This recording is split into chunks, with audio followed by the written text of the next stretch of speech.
It's my pleasure to welcome you to the Clark Howard Show, where our mission is to serve you and empower you so you make better financial decisions in your life. In this episode, some new warnings for you if you have a leased car or you're trying to buy a car. There are some dealers that are dirty dealing. Most dealers, honest, decent, but there's some dirty dealing out there. I want you to know what dirt you got to watch out for. Also, now that we're past Thanksgiving, it's go time for holiday shopping. I'm going to tell you how to find the best deals online. So there's some really terrible stuff that some car dealers are doing that is despicable, and there's no enforcement going on, even though they are lawbreakers. Let me tell you the scoop. All right, so a lot of people who leased cars back in 19 or 18, they're now at the end of their leases, and you don't want to turn that lease back in, even if you don't want to keep the car. You don't want to turn that lease back in, because even though I've been telling you that used vehicle prices, after going up like a rocket, are trending down month by month by month by month, they're still greatly inflated.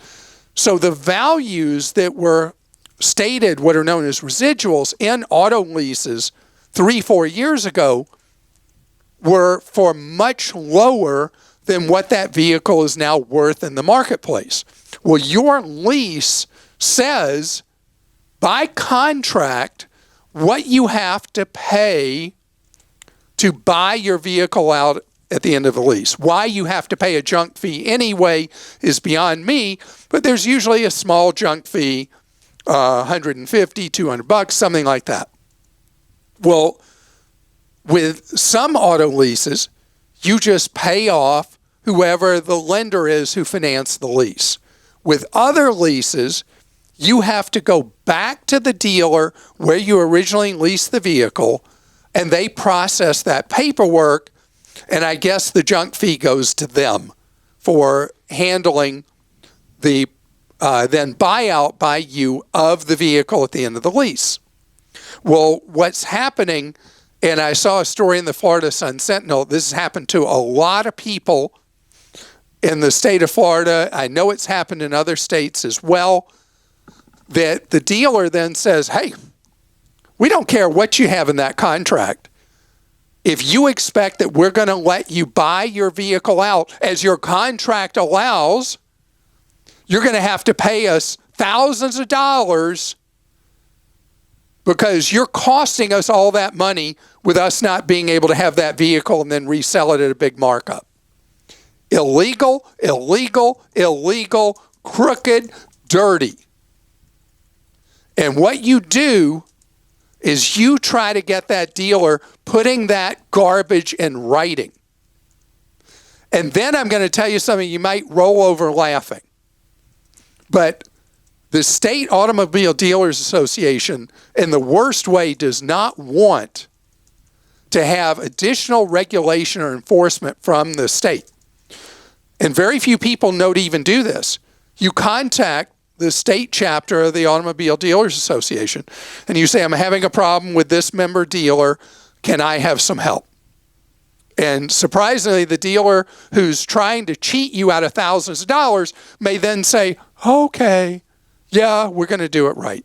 Because you can contact state regulators and do it before the dealer licensing board or whatever the equivalent is in whatever state you live in that you're trying to turn in the lease.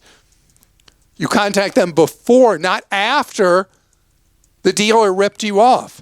You contact the leasing company or bank that the lease is through. And the best card to play, if any local television station has an investigative reporter, they may be willing to do a story about it. Now, I say may, even though normally that would be low-hanging fruit for an investigative reporter. Some TV stations censor stories that are negative to car dealers if they're a big advertiser category for that station. It shouldn't be that way, but sometimes it is. but you try all these things rather than be ripped off for money you're not supposed to have to pay. And you paper the dealer over. You just don't talk to them. You send them a certified letter. And you say in that certified letter that they are violating the terms of your lease. The last thing they want is somebody who is on their game and not going to roll over and play dead when a dealer tries to steal thousands of dollars from you. Don't do it. Okay, got another thing for you. Again, this is not every car dealer. I must point that out. There are dealers that do business honest, decently, and above board, and there are dealers that play dirty. And this is really dirty, and this is going on all over America. There was a long-form story about this in the Detroit Free Press, which follows the automotive industry more than anybody else. Okay, so you go to a dealer website or you go to a website like Auto Trader or whatever, and they will list at that dealer new vehicles for sale, or they'll say they're on the way. And the investigation by the Detroit Free Press found that over and over again, crooked dealers are listing a vehicle that actually does not exist to try to get you into the store, get you to post a deposit for whatever you want that you may have to wait for forever, or they may try to bait and switch you into something else that they have on their lot, could be a used one or whatever. Know that the phantom listing is a big, big problem with some car dealers right now. When they tell you that a vehicle is in their inventory or is on the way, and let's say you drive to the dealer because they say in inventory they got a whatever that you want to buy, and you get there and they say, oh, I'm sorry, that's sold. Okay. I was actually familiar with this because this happened to me last year. And so I called and said, hey, I see this on your website, do you have this in inventory? They said yes. And it was an anniversary gift from my wife. And so I drove to the dealer, got there, they said, oh, I'm sorry, that's already sold. Well, turned out that vehicle was all made up. And I was like, wow, that's weird. People aren't really doing stuff like that. And then I opened up the Detroit Free Press, and there it is, right there in living color, that this is a problem going on at dealerships. Again, Christa, we get so many complaints about car dealers, car repair, everything with cars. I want you to know, in spite of what you hear, and there are bad players in the business, I truly believe in my heart of hearts, most dealers, most repair shops are doing what they're supposed to do and doing business the right way. Totally. All right, well, we have a couple of car questions. This is from Bill in New York. I'm considering purchasing a new vehicle soon. For years, I've always purchased used vehicles and then paid them off within 2 to 3 years. And on average, they last 10 to 12 years. Like most people, I dread dealing with the car sales process. What is your take on using a flat fee independent car sales broker? Would you recommend any to use and those to avoid? So I don't know that it's so local. You have to find by reputation someone who does this for a living. But I do want you to know that there's an anomaly right now in the used vehicle market, that there is a big potential advantage using a car broker. Usually they're people who used to work as a sales manager at a used car lot or new vehicle lot, or they were a longtime salesperson. They decided to go out on their own. So they can go to the auctions. They know how to check out the vehicles, hopefully, and they can buy it at wholesale. You pay their markup. The advantage right now is dealers are stuck with all the used vehicles they have on their lots are depreciating. And a lot of dealers kind of have their backs up against the wall because they paid at what the prices were at wholesale that have now declined, and they don't know what to do Is they're between a rock and a hard place. Do they cut their losses, take a loss on those vehicles and move them, or they sit and hope that somebody will come along that'll pay too much for them?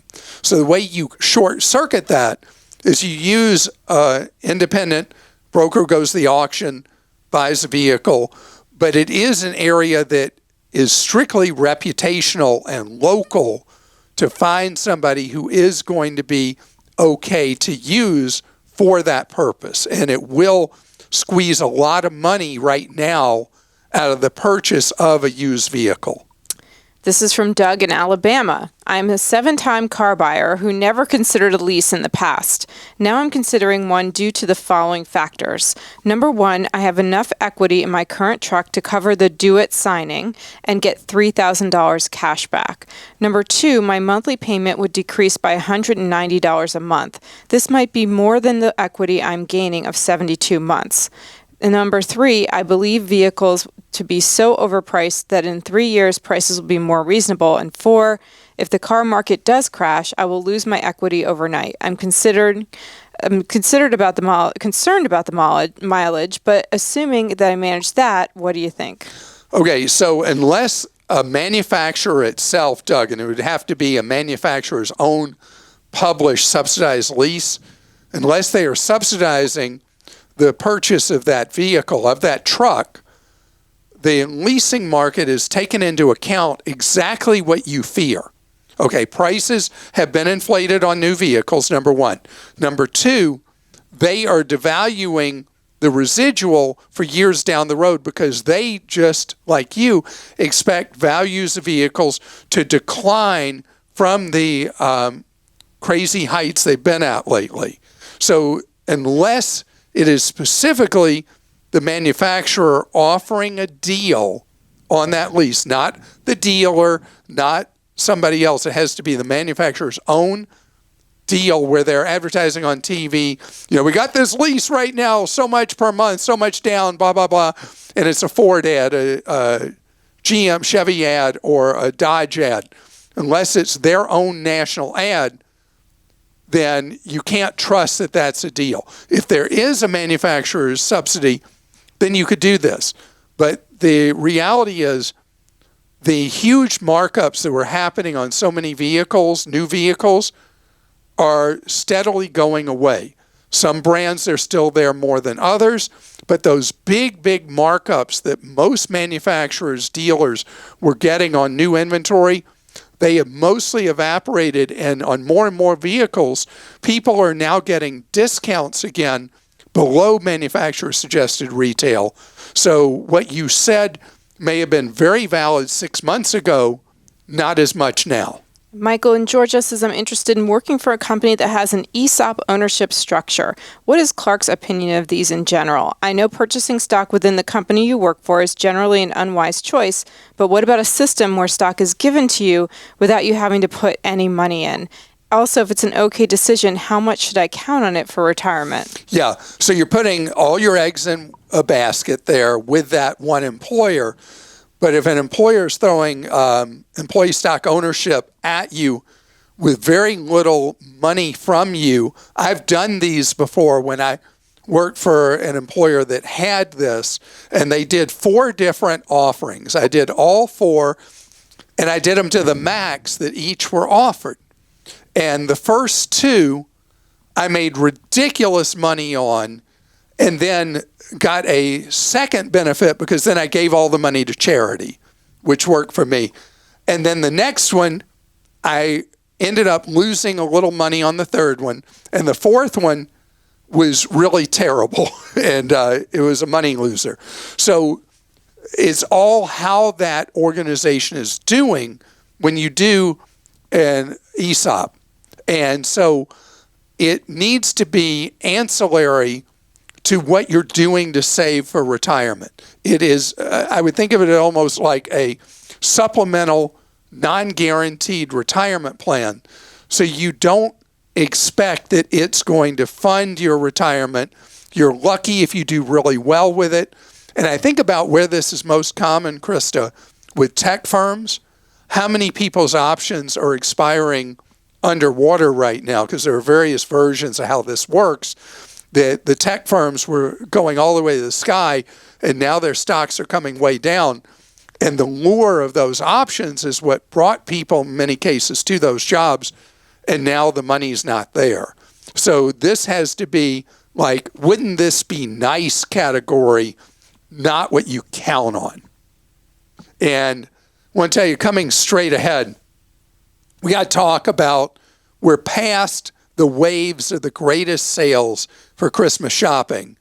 And if you haven't gotten around to fulfilling your wish list yet for people, how are you going to get that done and still save money? We're going to talk about that. So a lot of people don't really get into the whole Christmas shopping thing, and it's something you get around to. And a lot of people wait till December. Well, December, the retailers know, are the reluctant shoppers, and the reluctant shoppers get both the worst deals mostly and the very best deals. The things that were unloved go on their deepest clearance as we march through December, but most stuff is more expensive. So how do you turn back the clock on pricing? Let's talk about online. Number one thing is you've got to be experimental, because you never know which of these things I'm going to tell you will work with which retailer. Okay, first thing, and this, you're going to say, oh, well, everybody knows that. You'd be surprised how many people don't know. You put an item in your cart and then abandon your shopping cart. So there's something you're interested in, you put it in there, and you just go away. Well, the retailer, more often than not, will then circle back with a coupon code by text or email or whatever to try to get you to go back to that abandoned cart and buy the item. I wasn't even trying this as a strategy recently, and I abandoned something on Amazon, and I then got a message that they were offering me a 30% off coupon if I went ahead and bought it. I was like, wow. And because it just seemed too expensive, and that's why I had abandoned my cart. I wasn't trying the strategy, but then there it was. It worked. And you don't know if that'll work or not, but you very well might get a message like that. Something else you should know is that trying a private browsing session on whatever browser you use, whatever they call it, may get you a different price depending on the retailer than you get otherwise. Because retailers develop, many of the sophisticated ones, develop dossiers on you, basically electronic dossiers, and they know if you're somebody who is hyper loyal to the brand, you're not going to get the discounts to someone who's playing harder to get. And so doing a search where it's a private browse versus where they already know you may actually generate a lower price. You just try it. Now let's go. The other strategy is where you join email lists, or you may get lower prices if you download an app for a retailer. They may have a loyalty program that's free. You have to be pretty dedicated to a retailer to join one where you have to pay. But I'm seeing this Christmas season more opportunities where a retailer through the app will offer you a better deal than they do at their website. And again, this is throwing spaghetti at the wall and seeing what sticks.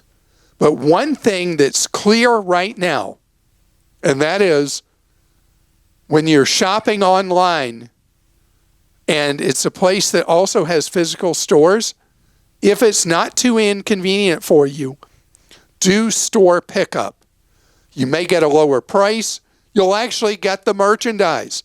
If you're relying between now and Christmas on UPS, FedEx, and the Postal Service to get stuff to you on time, well, maybe, maybe not.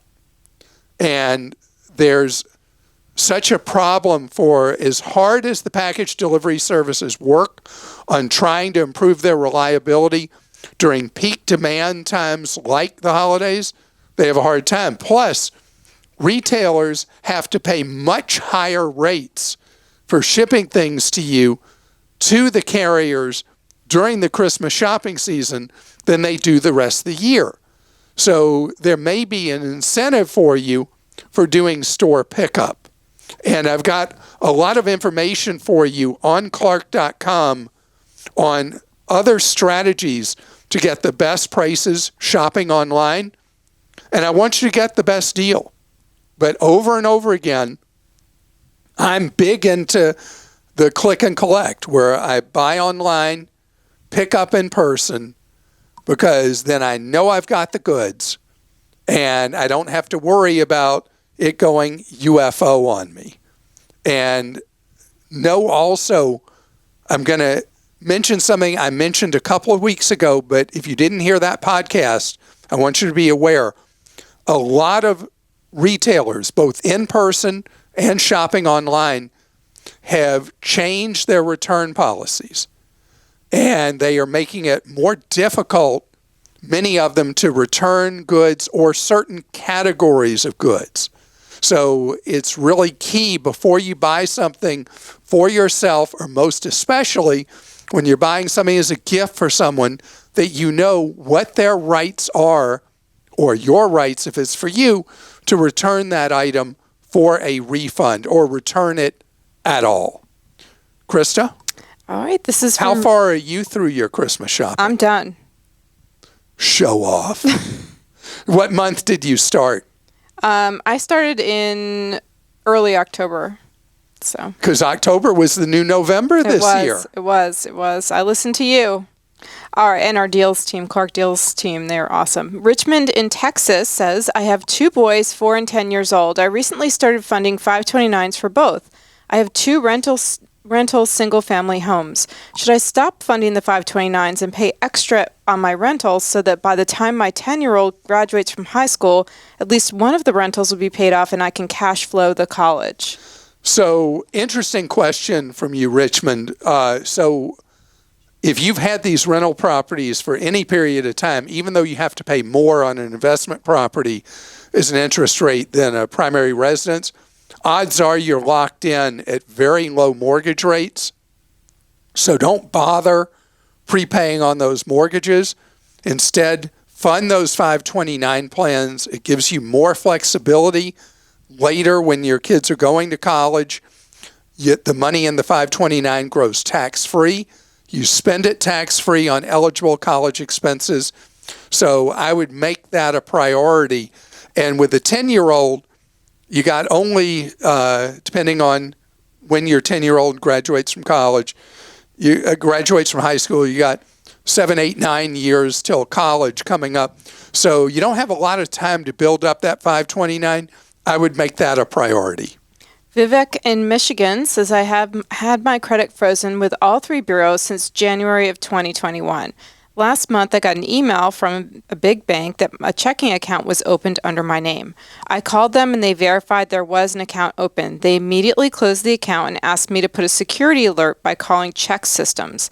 I was not aware that anyone can still open an account with a compromised social security number, even if credit is frozen. Apparently, hackers use these fake bank accounts to move fraudulent money. Is there anything else I need to do? So, first, the great news, and in this case, I should name the bank because they did their job. It was Bank of America. You may have been an existing customer of Bank of America. They notified you. You were able to shut this down cold right away. So good job, B of A, which I don't say a lot about a giant monster mega bank. There are the equivalent of credit bureaus, dossier builders, for so many different purposes, so many different things. You would go crazy trying to freeze your file at all these different places. Check Systems is one that a lot of banks and credit unions use to verify that you're A-OK as a banking customer, and they have no cooperative relationship with Equifax, TransUnion, Experian. So the credit freezes you put in place aren't going to help you with check systems. And I could give example after example of relatively, in the scheme of things, dossier builders that could end up being a hassle for you if a criminal goes around things that the three major credit bureaus are involved in. So you have done the right thing now by letting check systems know that you have had a problem, and they'll be more careful verifying before establishing an account for somebody with a bank or credit union. And you've done the most important thing, because the greatest risk of identity theft involve forms of credit, and that's where the three major credit bureaus come front and center. I mean, there are others involving apartments and all different things. There are these, let's call them minor credit bureaus, if you will. And just do, if I could just get people to do what you did and freeze their credit bureau files with the three major credit bureaus, I would say it would be a good day, because it's hard to get people to do even that. And then if I start saying, well, you know, while you're at it, you should do this one and that one and the other one, people shut down and don't do anything. And from Rhonda in Alabama, I have a 2017 truck and need advice on how much liability I need to have on car insurance. I'm a 26-year-old renting a home and have a good job. I do have a decent amount of savings. Okay, so this is a wonderful question, Rhonda, because 2017 truck, you still has value that you need collision and comprehensive. You can't afford to walk away from the value of a 6-model-year-old truck. But the other thing is you have what I call a success tax. You're building up nice savings. Over time, you'll build net worth. And so going with state liability minimums, which are so ridiculously low, means that whatever you do have, someone who in some way you harm, like in an accident, could be wiped out in a judgment against you. So when you have nothing, then you don't have to worry about it. State liability minimums are just fine. But you're starting to develop something. And especially when you buy a home instead of rent one, having good liability limit coverage on that home and on that vehicle you'll be driving, core and key to protecting the money you've worked so hard and equity that you've worked so hard to create, to protect it from an unfortunate event. So I didn't answer your question because it's a hard question to answer, because I don't know how much money. You say decent amount in savings. That alone would mean that you want a hefty amount of liability coverage, so you don't have to fret and worry that one time you look down at your phone and you cause an accident and somebody sees the next billboard for a lawyer and they're calling and suddenly your savings is wiped out. You want to make sure that you can cover the unexpected, that we make mistakes. We do things that are our fault. We have a wreck. And so that's why you have the liability coverage. I'd say the number one area people cheap out on with auto insurance they should never is having adequate liability coverage in the event they have an oops. And I want to thank you so much for being with us. And we're closing in closer and closer to Christmas. If you've heard my plea, you get to hear it again. If you have not, I ask you, please, do what you can, if you can afford to, if this matters to you, to help out a child in foster care this Christmas season. It's our 32nd year of Clark's Christmas Kids, where we get gifts for children in foster care who would not have Christmas gifts without your generosity. You want to see how it works, how you can help?